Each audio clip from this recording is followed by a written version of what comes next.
నాగర్ కర్నూలు జిల్లా కొల్లాపూర్ పట్టణంలో ప్రపంచ మత్స్యకార దినోత్సవం పురస్కరించుకొని మత్స్యకారుల బహిరంగ సభ నిర్వహించారు.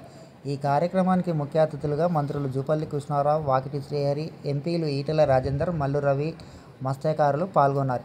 ఈ సందర్భంగా వారు మత్స్యకారులకు ప్రపంచ మత్స్యకారుల దినోత్సవం శుభాకాంక్షలు తెలియజేశారు. ఈ కార్యక్రమంలో వారు మాట్లాడుతూ మత్స్యకారులు హక్కుల కోసం పోరాడాలని, ఐక్యతతో ఉండాలి, సమగ్రమైన ప్రణాళిక వ్యవస్థ రూపొందిస్తే కేంద్ర ప్రభుత్వం దృష్టికి తీసుకెళ్లి మత్స్యకారుల సమస్యలు పరిష్కరిస్తామని, భవిష్యత్తులో దళారీ వ్యవస్థ లేకుండా చేస్తామని అన్నారు.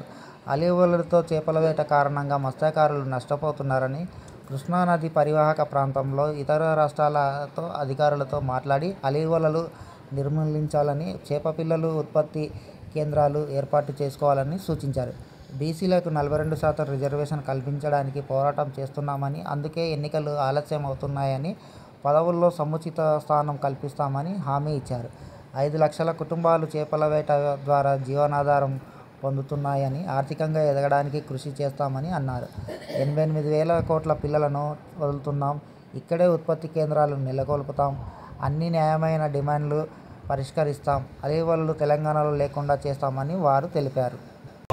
కారణంగా ఈ అహంకారాన్ని దింపాలని చెప్పని ఆనాడు మేమందరం కూడా ఒక్కసారి కాదు, బహుశా ఒక 40 సార్లు కలుసుకొని మాట్లాడాము.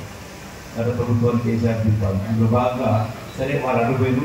నేను డిప్యూటీగా, ఎందుకంటే నేను 1981 డాక్టర్ మధురవి గారు ఎంపీ, డాక్టర్ అనంతరావు గారు ఎంపీగా ఉన్నప్పుడు 1980 కాంగ్రెస్ ప్రభుత్వం అంటే అందుకే సన్నిహితుడు కాబట్టి మన ఈటెల రాజేందర్ గారు, అట్లాగే వేదికమైనటువంటి నీలమ్మలు గుజరాత్ బంగారు బాతుకుడు వ్యవహారం జరుగుతూ ఉంది.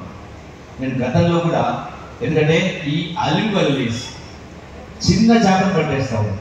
మనం ఏ చేపలైతే దాన్ని విడిస్తూ ఉన్నామో అదే చేపలని మధ్యనాడే వాటి చేపలు పట్టే విధంగా ఆ అలివల్ కూడా చిన్న పడుతూ ఉంటే అది నష్టం ఎవరు జరుగుతుంది అంటే మత్స్యకారులకి, వాళ్ళకి మత్స్యకారులకి నష్టం జరుగుతూ ఉంది. కాబట్టి అది పెరిగి పెద్దదైతే ఆదాయం నీకే వస్తుంది. అంటే ఆ దిశగా గతంలో నేను ఉన్నప్పుడు కూడా రాయలసీమ సంబంధించిన కలెక్టర్తో, ఎస్పీ తోటి, పాలమూరుతో వాళ్ళు కూడా మీటింగ్ లేదు. ఇక్కడ వీళ్ళు పట్టుకుంటే వీళ్ళు ముట్టి చేస్తే ఏమంటారు, సార్ మీరు ఇక్కడ మాకు ఇన్ఫర్మేషన్ చేస్తాం కానీ అవతల వాళ్ళు వేస్తూ ఉంటారు రాజకీయాలు, మనం మాకు వాడిపోతున్నాం. అందుకే గౌరవ మంత్రి వారిని క్లియర్ గారిని ప్రత్యేక దృష్టి పెట్టి రాయలసీమ అంటే ప్రత్యేకంగా నందికొట్కు కాన్స్టిట్యూన్సీ అంటే ఆ కృష్ణానది పరివాహక ప్రాంతంలో ఎస్పీలను, కలెక్టర్స్ను, అట్లాగే మన జిల్లాతో పాలమూరు నుంచి ఒక జాయింట్ మీటింగ్ పెట్టి ఏర్పాటు చేసి దాన్ని పూర్తిగా ఆ సన్న చేపలను పట్టేదాన్ని నిర్వహించే కార్యక్రమం చేస్తే మనం వాళ్ళకు న్యాయం చేసే వాళ్ళం అనేది నా అభిప్రాయం. కాబట్టి దాని వైపు అది కూడా చాలా ఇంపార్టెంట్ కాబట్టి చేసే కార్యక్రమం చేయాలి. తర్వాత ఎక్కడ దుఃఖం ఉండదో, ఎక్కడ ఆకలి ఉండదో, ఎక్కడ బాధ ఉంటుందో, ఎక్కడ అంచనాతుందో దాని వ్యతిరేకంగా కొట్టాడే బిడ్డలు తప్పకుండా మళ్ళీ చెప్తున్నాం. రాబోయే కాలంలో మీరు ఐక్యంగా ఉండే ప్రయత్నం చేయండి. మనవాడెవడో, మందివాడెవడో, మనం ఏం చేయాలో ఏం చేయకూడదో ఆ స్టోరీ లేకపోతే ముందుకు పోండి. ఇక నేను చూసాను కదా, ఒక్కడే నియోజకవర్గంలో ఇంత పెద్ద ఎత్తున మీ అంతా నీళ్ళు సైకిల్ పట్టుకొని, మీ అంతా నీళ్ళు ఆటలు పట్టుకొని, మీ అంతా నీళ్ళు టిండి చేసి పట్టుకొని ఇంటి తెచ్చారు. గదే ఐక్యత, గదే చైతన్యం రాబోయే కాలం కూడా ఉండాలి.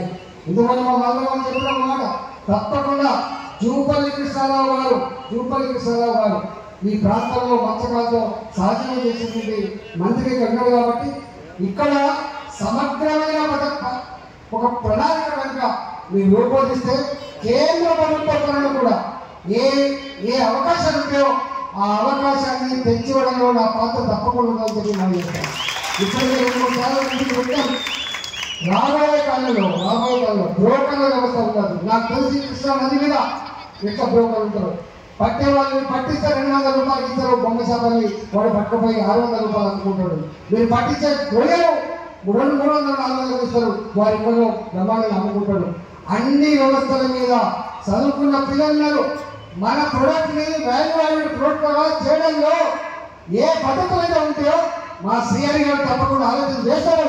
దానికి పూర్తి సంపూర్ణమైన మద్దతు మాది కూడా ఉంటుందని చెప్పి బతుకుదలలో మా మద్దతు ఉంటుందని చెప్పి మీరు తెలియజేస్తూ జాతి అభ్యున్నతికి ఈ జాతిలో మార్పు రావాలా, ఖచ్చితంగా అందరూ కలిసి ఉండాలా, ఒక దాటి మీదకి రావాలని ప్రయత్నం చేసిన బిడ్డలు.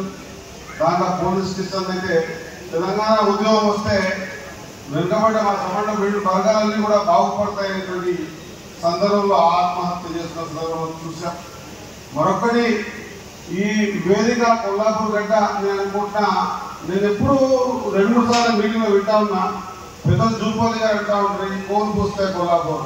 अरे कोल्हापुर तो कुछ कोल्हापुर नहीं रहता कुछ भी नहीं है आज वो जमाना में कोल्हापुर इधर कोल्हापुर लेकिन नहीं राजकीय विधंगा చూస్తా ఉన్నాం ఈ కొల్లాపూర్ ఒకటే కాదు ఈ కొల్లాపురంలో మొత్తం సగం హైదరాబాద్ సౌకర్యం అంతా కొల్లాపురంలో ఉన్నారు వీళ్ళేమో కొల్లాపురంలో లేదంటాం